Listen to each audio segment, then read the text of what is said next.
اللہ رب العالمین والصلاة والسلام علی رسولہ الکریم اما بعد۔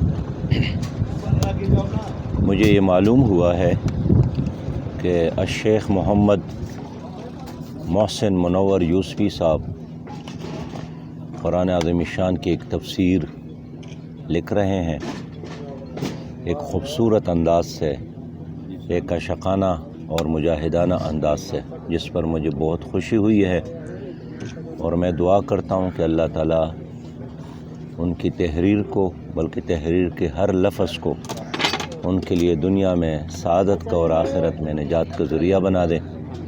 اور اس وقت ضرورت ہے کہ مخلوق خدا کو خالق کے ساتھ جوڑنے کے لیے تحریر اور تقریر اور رابطوں کے ذریعے اس مشن کو آگے بڑھایا جائے۔ جناب محمد محسن کی ان کاوشوں کو ہم خراج تحسین پیش کرتے ہیں۔ اللہ تعالیٰ ان سے خیر کا کام لے اور مخلوق خدا کی خدمت کا کام لے۔ ہر خیر اور بلائی کے کام میں ہماری تعاون، ہماری دعائیں ان کے ساتھ ہے۔ والسلام علیکم ورحمۃ اللہ۔